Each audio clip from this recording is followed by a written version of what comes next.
नमो सिद्धाणं नमो आर्याणं नमो वज्रायणं नमो लोई सवसाहुणं। बोली पंच परमेष्टि भगवान की, जगत पूज गुरु विद्यासागर जी महाराज की, परम पूज्य समय सागर जी महाराज की।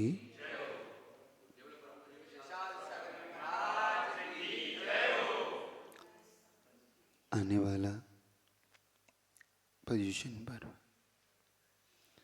हम सबके लिए और जैन शासन का सबसे बड़ा पर्व है। जब तक हम इस पर्व की महिमा नहीं समझेंगे तब तक हमारी भटकन, हमारे अंदर का मार्ग कभी प्रशस्त नहीं होगा।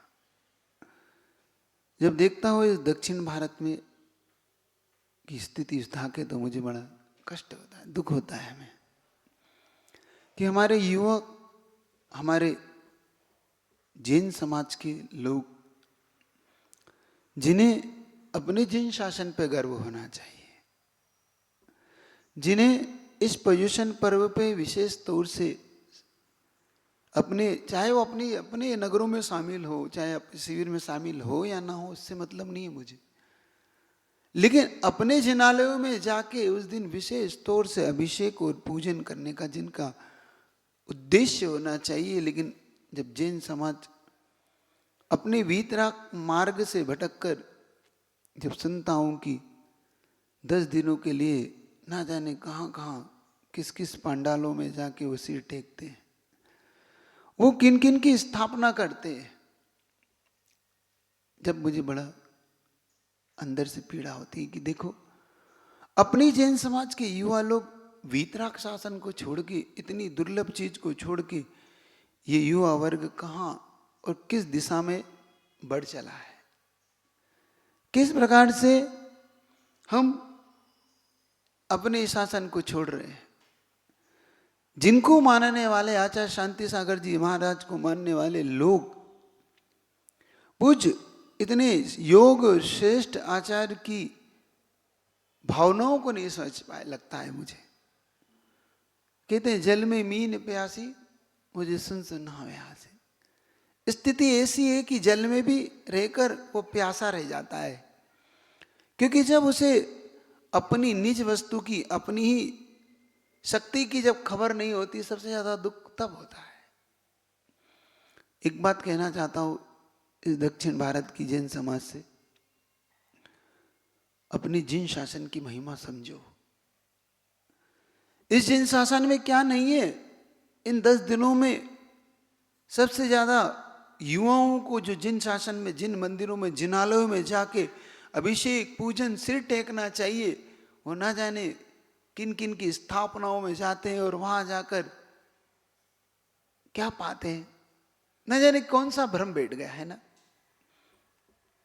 वो 10 दिन की अब देखना आने वाली है पर्युषण पर्व।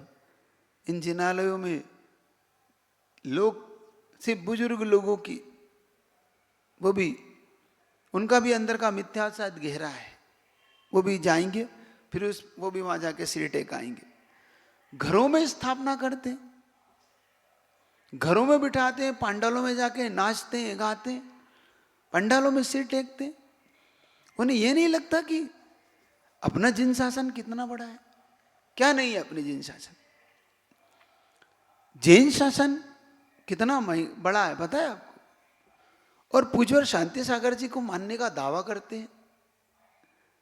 उनको मानने का, उनके भूमि पर जन्म होने के बाद ऐसा कार्य करते समय विचार करना चाहिए, ये सुनना चाहिए, हर व्यक्ति को समझना चाहिए। मैं बताता हूं आपको कि मैं एक चीज पढ़ रहा था पूज्यवर शांति सागर जी महाराज की। पूज्यवर का लिए एक सार्वक श्रेष्ठी बॉम्बे के बार बार एक उनके चरणों में निवेदन कर रहे थे कि महाराज एक बार आपके सानिध्य में संघ सहित शिखर जी की तीर्थ यात्रा होना चाहिए। समक्ष शिखर जी की तीर्थ यात्रा आपके साथ होना चाहिए और पूरी में जितनी भी जिम्मेदारी होगी मेरी रहेगी। जितने संघ, जितना भी विहार होगा सब मैं अपनी धन के त्याग से, अपने धन के समर्पण पर से कराऊंगा। महाराज ने 1-2 बार उनको परमिशन नहीं दी, तीसरी बार में बहुत कहने पर उनको परमिशन मिली। उनको जब परमिशन मिली तो भाई दक्षिण भारत से उत्तर भारत की ओर जाना है, और उस समय उत्तर भारत में कम ही मुनियों का विहार ऐसा होता, तो फिर शिखर जी तक का विहार होना उधर के क्षेत्र में, क्योंकि उधर मुगलों के शासन में बहुत सारा ऐसा अलग अलग लोग रहते थे, अलग अलग मान्यता के लोग, अलग अलग भावना वाले लोग। उनके अंदर क्रूरता भी है, उनके अंदर अपने धर्म के प्रति कट्टरता भी है, तो उस कट्टरता के कारण इस जिन शासन को कोई या मुनियों को क्षति ना पहुंचे। तो एक विद्वान को पता पड़ा कि महाराज उस उत्तर भारत की यात्रा के लिए शिखर जी की यात्रा जाना चाहते। तो विद्वान आके कहते महाराज से, महाराज आप उत्तर भारत की यात्रा कर रहे हैं, तो आपसे एक निवेदन है कि उत्तर भारत के जो अन्य दर्शन, अन्य लोग हैं, बहुत अलग अलग प्रकृति के लोग हैं, वक्र भी हैं, मृदु भी हैं, सब प्रकार के लोग हैं महाराज वहाँ पे। तो आप ऐसा करें कि कहीं संघ के उपसर्ग, संघ के लोगों को और संघ के लोगों पे उपसर्ग ना आ जाए, इसलिए आप किसी देवताओं की सिद्धि कर लें। किसी देवता की सिद्धि से संघ के उपसर्ग आने पे वो हमारी कम से कम मदद करेगा। सुनना, पूज्यवर को मानने वाले लोगों को ये संस्मरण पढ़ना चाहिए और अपने जीवन में इसको स्वर्ण अक्षरों में लिखना चाहिए कि उन्होंने क्या कहा। उनके पंडित जी, आप विद्वान कहलाते हो, क्या आपके अंदर का मिथ्या तभी गया नहीं क्या? आपके अंदर का मिथ्या तभी टूटा नहीं, ये लगता है। पंडित जी को बड़ा आश्चर्य हो गया एकदम से, और इतने बड़े गुरु और उनके मुख से ये शब्द निकल जाए। तो उन्होंने फिर से निवेदन किया कि महाराज मुझसे कोई चूक हो गई हो तो मैं समझ नहीं पाया, आप मुझे क्या कहना चाहते हैं। उनका पंडित जी, आप जानते हैं एक महाव्रती और एक व्रती, एक असंयमी को नमस्कार करेगा क्या? तो उन्होंने कहा क्यों, कैसे? नहीं महाराज, कभी नहीं कर सकता। असंयमी को एक संयमी, एक व्रती कैसे नमस्कार करेगा? हाँ महाराज, नहीं करेगा। तो आपको पता है, आप कह रहे हो कि मैं किसी देवता को सिद्ध कर लूं, और सिद्ध देवता को सिद्ध करने के लिए मुझे नमस्कार करना होगा। किसी भी व्रती को, अव्रती को जब भी देवता की सिद्धि करना होगी तो उस देवता की सिद्धि के लिए उसे नमस्कार करना होगा। और एक सम्यक दृष्टि, क्या ऐसे सरागी देव देवताओं को नमस्कार कर सकता है? एक महाव्रती, एक व्रती, क्या उन्हें नमस्कार कर सकता है? उन्होंने तुरंत अपनी भूल को पहचाना, तुरंत अपनी भूल के लिए उन्होंने क्षमा मांगी। क्या महाराज, ये गलती मुझसे हो गई, पंडित जी सावधान रहो, ऐसी गलती मत करो। क्या जिन शासन में कमी है? देखना पूज्यवर का जवाब क्या था। क्या जिन शासन में कि जिन शासन की शक्ति पे विश्वास नहीं है? क्या पंच परमेष्टि की आराधना पे आपको विश्वास नहीं है? अरे जिसे पंच परमेष्टि की आराधना पर, पंच परमेष्टि पे विश्वास है, उसका गहरा विश्वास कभी भी ऐसे महाव्रतियों पे उपसर्ग कर नहीं सकता। उसका गहरा विश्वास उसके अंदर हो। आस्था, श्रद्धा जब अपने शासन पे नहीं होती, जब अपने शासन से जब विश्वास उठ जाता है, तब व्यक्ति अन्य जगहों पर सिर पटकता है, सिर टेकता है। जरा विश्वास तो करो। जिन्हें लगता है कि हमें वो देते हैं, हमें करते, उनसे बार बार पूछना चाहता हूं, क्या मंगल हमारे शासन में, हमारा नमोकार मंत्र हमारा मंगल नहीं कर सकता? क्या हमारे भीतरा भगवान हमारा मंगल नहीं कर सकते? जबकि उन्हें चत्तारी मंगल की उपाधि मिली है। चत्तारी लोगुत्तमा की चत्तारी, लोग में उत्तम क्या है, लोग में मंगल क्या है, लोग में शरणभूत क्या है, जरा समझो। युवा वर्ग को युद्ध से कहना चाहता हूं, उन लोगों से कहना चाहता हूं कि थोड़ा सा तो स्वाभिमान, थोड़ा सा तो रखो अपने पंच परमेष्टि पे भटकने से। थोड़ा पूजवर की बात पे थोड़ा ध्यान दो। और कहते हैं दक्षिण भारत की पूरी यात्रा की, पूरी यात्रा पूजवर ने अपने संघ सहित की, और उन्होंने ये भी कहा कि कोई बात नहीं, असाता कर्म का उदय आएगा तो संघ झेलेगा। ये भी उन्होंने कहा उसके साथ कि अगर संघ पर उपसर्ग आएगा तो असाता कर्म मान के झेलेगा, लेकिन अपने सम्यक दर्शन को निर्मल और शुद्ध रखेगा, कभी भी अपने सम्यक दर्शन को उनके कारण से अशुद्ध नहीं बनाएगा कोई भी। समझो तो, थोड़ा सा विवेक तो रखो, थोड़ा सा विवेक जागृत हो। तो मेरा कहना है कि आने वाले पोजीशन में जो भी युवा वर्ग है, जो भी युवा वर्ग थोड़ा सा भी इस तंबोकार मंत्र पे अपने गुरु पर पूज्यवर शांति सागर जी को मानता है, वो अगर पंच परमेष्टि पे को मानता है, थोड़ा सा भी उन बुजुर्गों से कहना मेरा है कि अपने जिन शासर को मत लजाना। पर्युषण पर्व में इन जिनालयों को सजाना, इन जिनालयों में जाना, चाहे इतना सा कर लेना कि तुम जाके इतना सा जल डाल के भगवान का गंधोदक सिर पे लेके आ जाना, लेकिन अन्य जगहों पे सिर मत पटकना अपने मंदिरों की, क्योंकि अपने मंदिर अब अपने हाथ से क्यों जाने लगे? क्यों हमारा जिन शासन इतना पवित्र होकर भी हमसे खोने लगे? क्योंकि हमने अपने शासन को समझे ही नहीं, हमने वीतराग शासन की महिमा समझी नहीं, हमने वीतराग धर्म की महिमा समझी नहीं, हमने पंच ब्रह्मिष्टि को कभी अपनाया ही नहीं। तो विशेष तौर से कहना है आप सबसे कि उन लोगों तक ये बात पहुंचाओ कि नहीं, हम अपने भगवान के प्रति, और ये बात सच है, वो उनका मानते हैं, वो उनके शासन, क्योंकि उन्हें परंपरा से वो मिला है, उसमें बुराई भलाई की बात नहीं है, इसमें राग द्वेष की बात नहीं है कि मैं कोई उनके प्रति द्वेष रखता, नहीं, मेरा उनके प्रति कोई द्वेष नहीं। जैसा वो हम अपने धर्म के प्रति, क्योंकि मैं पूछता हूँ क्या वो भगवान महावीर की मूर्ति बिठाते हैं क्या?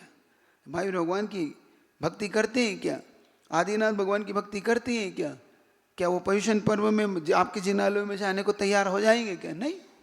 तो जब वो महावीर भगवान की मूर्ति को नहीं मानते तो हम कभी बुरा नहीं मानते, तो जब उनके मूर्ति प्रतिमाओं को नहीं मानते तो उन्हें बुरा नहीं लगता, उसमें बुराई मानने की किसी को कोई बात है ही नहीं, क्योंकि ये भारत देश में सबको अपने अपने अनुसार धर्म करने की अनुमति है, तो ठीक है, लेकिन कम से कम अपने शासन को। मंदिरों के सोने पड़े रहते, 10 लक्षण में मैं देखता हूं कि पूरे जिनालय बिल्कुल सुनसान पड़े रहते, और वहां उन पांडालों में धूम मची रहती, उन्होंने जाकर सिर टेकते।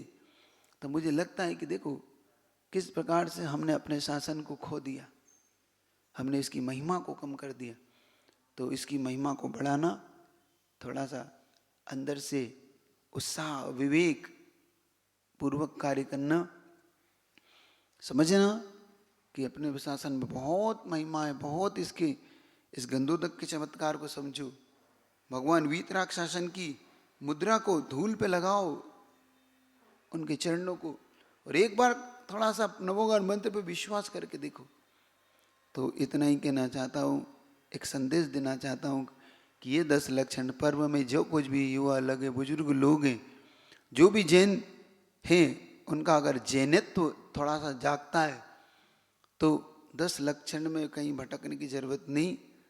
हो सके तो इन शिविर में आके तो धर्म ध्यान करो, और नहीं आ सकते हो तो कोई बात नहीं, अपने अपने जिनालयों को सजाओ, उनको सफाई करो, विशेष तौर से जिनवाणी को व्यवस्थित करो। भगवान की अभिमंजन होता है क्या? इधर होता है दक्षिण भारत में, उधर तो पूरे एक एक प्रतिमाओं को बिल्कुल चमचमा के रखते हैं। 10 दिन के पहले, 2-3 दिन पहले पूरी जिनालयों को साफ करते हैं, चमाते हैं, वेदी को चमकाते हैं, वेदी को सजाते हैं, भगवान का मंजन करते हैं। वो मंजन बोलते, मंजन मतलब भगवान को अच्छी तरह से वो रीठा पाउडर रहते से साफ करके एक एक प्रतिमा को चमका के रखते हैं। ऐसा लगता है कि नंदीश्वर उतर आए। इधर होता है, दक्षिण भारत में होता है, हाँ होता है, तो बहुत अच्छा है। ऐसे करो, उन जिनालयों को सजा दो बढ़िया। और बुजुर्गों को उसे भी कहना है कि उन जिनालयों की महिमा अच्छे ध्वजा लगा के, अच्छा तजा के, कहीं भटकने की जरूरत नहीं। इन जिनालयों में ऐसे छोटे छोटे आयोजन रखो, थोड़ी ऐसी छोटी भावनाएं भाव, और विद्वानों को बुला के पूजन अभिषेक शांति धारा करना सीखो, मत भटको, ये भटकन कभी समाप्त नहीं होगी। तो विशेष तौर से थोड़ा सा स्वाभिमान जागृत करो, थोड़ा सा अभिमान जागृत करो, अपने नमोकार मंत्र पे, अपने पंच परमिष्टि पे भटकने की जरूरत कहीं नहीं है। पूज्यवर ने इतनी बड़ी बात कह दी। आचार्य पूज्यवर शांति सागर जी महाराज के इन वचनों की लाज रखो कि कहीं भटकने की जरूरत है। वास्तव में उन्होंने पूरे दक्षिण भारत की यात्रा करके आए, कहीं इतना सा भी उनके ऊपर उपसर्ग नहीं हुआ पूरे दक्षिण उत्तर भारत की। और यात्रा पे उनकी महिमा तो अभी गाऊंगा, बताऊंगा कि उनका कटनी चातुर्मास कितनी भव्यता से हुआ। जहाँ कहते थे कि यहाँ पर क्या होगा, क्योंकि वहाँ पर प्लेग नाम की बीमारी आती थी चातुर्मास में। लोगों ने कहा कि नहीं, हमारा चातुर्मास नहीं हो पाएगा। उन्होंने कहा तुम अभी शांति सागर जी महाराज की महिमा नहीं जानते, उनको आने तो दो एक बार। और वास्तव में उनके चरण कटनी के अंदर जिस दिन से रखे और चातुर्मास हुआ, पूरे चातुर्मास में तो छोड़ दो, आज तक कटनी में प्लेग नाम की कोई बीमारी ने वहां नहीं किया। जबकि वह हर चातुर्मास में लोगों को पलायन करना पड़ता था, कटनी छोड़ना पड़ता था 4 महीने के लिए, क्योंकि ऐसी बीमारी, ऐसा रोग, ऐसा बुखार फैलता था, कई लोग मरते थे, वहाँ डर लगता था उस कटनी में। लेकिन वहाँ के लोगों ने जब से पूज्यवर के चरण पड़े उसके बाद से फिर वहाँ पे कोई भी दिक्कत नहीं। तो समझो इस बात की महिमा को, नमोकार मत विश्वास रखना। चलिए शांति धारा करेंगे। बोले गुरुदेव विद्यासागर जी महाराज की, जय। पर्युषण महापर्व की जय।